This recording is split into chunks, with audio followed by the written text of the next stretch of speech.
Saya mau membacakan tulisan Kiai Haji Madudin Usman Al-Bantani yang berjudul PBNU, Refleksi Kepemimpinan KH Miftahul Ahyar dan Gus Yahya. Ini publish tanggal 29 Mei 2025. Jadi sekitar 2 bulan yang lalu, dan saya kira masih relevan untuk dibacakan di tanggal 28 Juli ini. Setelah saya membaca dan memperhatikan tulisan dari Kiai Imad ini, tentu ada banyak sebenarnya yang bisa kita ulas ya. Namun saya mau ambil satu poin saja, aspirasi dari saya pribadi. Itu ya bisa jadi opsinya nanti di muktamar itu, kalau saya mau kira-kira mau memberikan gagasan itu ya Kiai Mustamar sebagai Rois Am dan Ketum PBNU itu adalah Gus Yahya, atau Gus Yahya sebagai Rois Am dan ketumnya Kiai Imad misalnya. Kalau saya cenderung pada saat ini memiliki aspirasi dua opsi itu. Jadi nanti umpamanya Kiai Mustamar sebagai Rois Am, nah beliau yang bisa turun ke akar rumput seperti peran yang dijalankan oleh Kiai Said Akil Siraj. Dan Gus Yahya tetap melanjutkan kontinuitas konsolidasi organisasi NU yang memang itu urgent untuk dilakukan. Atau dengan posisi Kiai Imad sebagai ketum dan Gus Yahya sebagai Rois Am, Gus Yahya tetap bisa terus melanjutkan kontinuitas konsolidasi organisasi NU, dan Kiai Imad yang memerankan turun ke akar-akar rumput, ke warga-warga Nahdien di bawah. Bisa begitu. Atau opsi lain umpamanya Kiai Said Akil Siraj sebagai ketum, maksud saya sebagai Rois Am, dan Gus Yahya sebagai ketum PBNU untuk meneruskan proses konsolidasi organisasi NU yang selama 4 tahun terakhir beliau jalankan. Jadi saya cenderung sementara ini memiliki aspirasi Gus Yahya harus tetap berada di struktural untuk merampungkan atau lebih mematangkan proses konsolidasi organisasi NU, sehingga kalau konsolidasi NU, organisasi NU itu matang, sistemnya jalan, tata nilainya jalan, dan lain sebagainya dan seterusnya ya, di ruang lingkup modernisasi struktur organisasi NU itu, kalau itu jadi jalan, itu akan sangat bagus sekali, sangat bermanfaat bagi Nahdien internal, baik juga bermanfaat bagi organisasi partner NU, juga bermanfaat bagi bangsa dan negara, dan bermanfaat bagi dunia internasional juga. Jadi memang kalau di dalam apa yang saya pelajari, revitalisasi atau modernisasi sistem kepengurusan, sistem tata kelola, konsolidasi organisasi NU itu memang urgent untuk dilakukan. Tentu ini bisa kita bahas lebih panjang, dan di video ini saya mau membacakan tulisan dari Kiai Haji Madudin Usman Al-Bantani. Judulnya adalah PBNU, Refleksi Kepemimpinan KH Miftahul Ahyar dan Gus Yahya. Publish 29 Mei 2025. Pengurus PBNU hasil Muktamar ke-34 yang diselenggarakan di Lampung pada 22 sampai 23 Desember 2021 akan berakhir pada tanggal 12 Januari 2027 Biasanya PBNU menggelar muktamar sebelum berakhirnya titik mangsa tersebut. Dengan demikian, kemungkinan muktamar ke-35 diselenggarakan pada Desember 2026. Sebab paket KH Miftahul Ahyar dan Gus Yahya dalam kontestasi muktamar ke-35. Paket Rois Am KH Miftahul Ahyar dan Ketua Umum Kiai Haji Yahya Holil Stakuf dalam kurung Gus Yahya, menurut beberapa sumber bisa jadi tidak akan bersama lagi. Hal tersebut dinilai dari beberapa perspektif, diantaranya terkait dinamika internal PBNU yang berlangsung selama kurang lebih 4 tahun ke belakang, terutama terkait dengan visi politik ke-NU-an yang diisukan berbeda antara KH Miftah dan Gus Yahya. Gus Yahya dinilai ingin mendudukkan NU betul-betul fokus terhadap perjuangan keumatan dan menjaga jarak dengan hiruk-pikuk politik praktis dan menjaga hubungan seimbang dengan semua partai politik.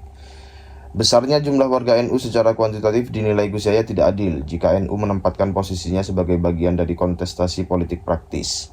Kesan di tengah masyarakat bahwa partai PKB yang selama ini dikenal sebagai wadah politik warga NU, menurut Gus Yahya, harus ditinjau ulang. Menurutnya, warga NU yang mencapai 53% dari penduduk muslim Indonesia secara faktual tidak hanya memilih PKB. Angka terbesar yang dapat diraih PKB selama ini hanya dapat mencapai 13% dari seluruh penduduk Indonesia. Sisanya warga NU terbagi ke beberapa partai politik lain. Sikap KH Miftahul Ahyar sebenarnya juga tidak bisa dikatakan berbeda penuh dengan Gus Yahya. Pasalnya, informasi tentang itu sulit didapatkan. Pidato-pidato KH Miftah selama menjabat sebagai Rois Am tidak mencerminkan sikapnya terhadap ide besar Gus Yahya tentang politik ke-NU-an itu. Berbeda dengan Gus Yahya yang sering menyatakan ide tersebut dalam berbagai kesempatan pertemuan konsolidasi kader NU, KH Miftah dalam setiap pidato lebih mengarah kepada hal-hal konvensional yang terkait dengan paham keagamaan tradisional. Desas-desus perbedaan tentang formulasi sikap politik ke-NU-an antar keduanya lebih didapatkan dari sikap-sikap KH Miftah selain dari yang nampak di permukaan. Akhirnya warga NU bertanya apakah sikap politik Gus Yahya itu merupakan sikap pribadi atau sikap organisasi secara formal. Jika masalah pokok di atas dapat dikompromikan antar keduanya, kemungkinan keduanya bisa kembali duduk bersama dalam satu paket di muktamar ke-35 mendatang terbuka lebar. Jika tidak, maka beberapa opsi paket di antara banyaknya resources tokoh yang dimiliki NU hari ini akan membuat kontestasi dan konstelasi muktamar ke-35 lebih dinamis. Sosok Gus Ipul yang hari ini menjadi sekjen PBNU dan menjabat menteri, dan Nusron Wahid yang juga menjabat menteri berpeluang berpasangan dengan paket KH Miftah. Sementara Gus Yahya harus mencari figur progresif lain yang sejalan dengan visinya selama ini. Sebab hubungan NU, PKB, dan pemerintah. Sikap politik Gus Yahya yang merangkul semua partai politik dan menjaga jarak dengan PKB menjadikan PBNU tidak mempunyai daya tawar politik di hadapan pemerintahan Presiden Prabowo. PBNU nyaris tidak mempunyai kekuatan yang mewakilinya di parlemen. PKB yang kelahirannya dibidani PBNU akhirnya mengatasnamakan diri secara langsung sebagai penyambung lidah warga Nahdiyin tanpa harus sowan kepada PBNU. Sementara partai-partai lain yang walaupun pemilihnya banyak warga NU tidak merasa punya hutang terhadap PBNU karena politik transaksional di level akar rumput memungkinkan politisi manapun untuk hanya bertransaksi sebatas elektoral semata, bukan janji-janji keberpihakan terhadap kepentingan makro warga Nahdiyin. Dipilihnya Profesor Nazarudin Umar sebagai Menteri Agama dinilai bukan atas nama perwakilan PBNU, tetapi lebih karena hubungan subjektif Presiden Prabowo dengan Nazarudin sebelumnya. Nazarudin walaupun memang masuk dalam struktur NU, tetapi kurang mempunyai akar ke-NU-an dilihat dari beberapa aspek khas ke-NU-an, yaitu basis historis, geografis, maupun pendidikan kepesantrenan. Acara-acara hari besar di istana yang tidak melibatkan PBNU menjadi indikator sikap Prabowo terhadap PBNU. Beberapa kali kesempatan acara keagamaan di istana malah melibatkan Ustadz Adi Hidayat dalam kurung UH yang mempresentasikan unsur Muhammadiyah. Jika Gus Yahya kembali dalam satu paket dengan KH Miftah, maka dengan asumsi KH Miftah tidak sehaluan dalam visi politik NU-an ala Gus Yahya, tentu memerlukan kompromi yang serius antar keduanya.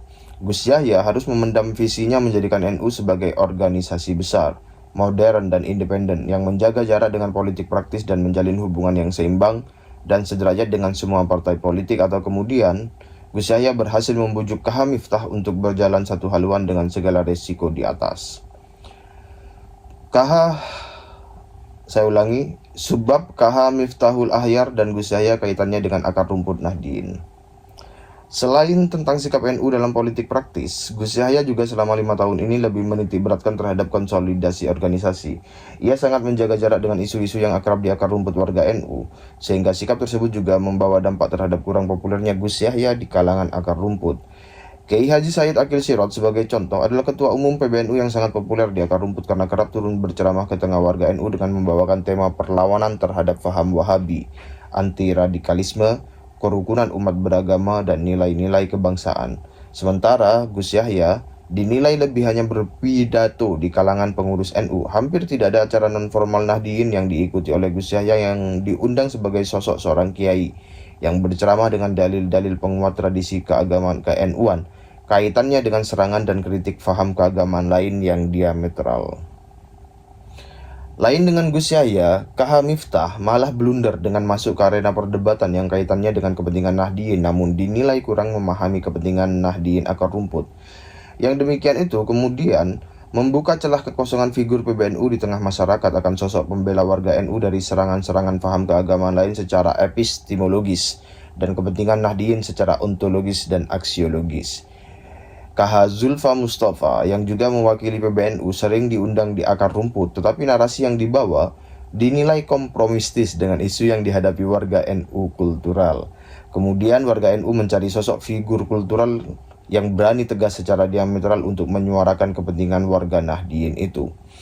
Sikap Gus Yahya yang fokus kepada konsolidasi internal organisasi dan jarang turun ke akar rumput kemudian membuat informasi program-program PBNU tersendat hanya kepada pengurus PW dan PC ditambah MWC. Walaupun kemungkinan besar diteruskan oleh pengurus-pengurus di setiap tingkatan kepada warganya masing-masing, tetapi tenaga informasi itu melemah karena tidak langsung disampaikan pengurus PBNU kepada mereka. Subbab sikap ideal Rois Am dan Ketum PBNU hasil Muktamar ke-35 mendatang. Menurut penulis, sikap politik ke-NU-an Gus Yahya adalah sikap politik visioner yang futuristik. Ia adalah sebuah formula ideal yang harus dicapai NU di masa depan dalam rangka menata hubungan yang adil antara NU dan negara untuk mencapai tujuan bersama dan saling menghormati. Sikap politik itu akan bisa menjadi media dalam mentransformasikan nilai-nilai luhur ke-NU-an secara luas seperti toleransi, kemanusiaan, dan lain-lain dalam kehidupan berbangsa dan bernegara di satu sisi dan tercapainya tujuan bernegara di sisi lainnya. Visi ideal semacam itu harus didukung oleh ekosistem politik yang juga sepadan yang hari ini belum menjadi realitas kebangsaan kita. Politik transaksional dengan hitung-hitungan untung rugi masih menjadi kenyataan politik Indonesia. Kesadaran semacam itu memerlukan waktu tertentu dan persiapan yang memadai. Edukasi politik perlu dilakukan, baik untuk para politisi maupun masyarakat secara luas. Posisi NU hubungannya dengan negara harus dilihat dari kepentingan tujuan negara secara ideal dan kepentingan pemerintah secara kondisional. Posisi PBNU kurang lebih 4 tahun ke belakang, khususnya ketika dilantiknya Presiden Prabowo, dinilai kurang strategis dalam sikap politik yang menguntungkan kepentingan pemerintah Prabowo Gibran. Bukan karena tidak adanya statement dukungan dari PBNU untuk pemerintah, tetapi lebih karena sikap PBNU terhadap PKB di mana dukungan PKB dibutuhkan pemerintah dalam konteks kepentingan parlemen. Dukungan informal PBNU kepada pemerintah Prabowo tentu signifikan. Ia akan menguatkan posisi politik Presiden Prabowo Gibran. Tetapi ancaman situasi politik di parlemen tentu juga menjadi pertimbangan, sementara PBNU tidak mempunyai wakil di parlemen. Jika hubungan PBNU dengan PKB harmonis, tentu keduanya akan bisa saling menguatkan. Tetapi realitas itu hari ini dinilai tidak tampak. PBNU mendatang harus mempunyai data dan kajian akan kepentingan Nahdien akar rumput, sehingga PBNU tidak dinilai mengabaikan kepentingan itu. Program besar organisasi baik level nasional maupun internasional yang dilaksanakan PBNU dinilai akar rumput sebagai sesuatu yang ironis, bahkan naif, ketika kepentingan pragmatis mereka seakan diabaikan. Sekian. Penulis Kiai Haji Madudin Usman Al-Bantani. Terima kasih. Assalamualaikum warahmatullahi wabarakatuh.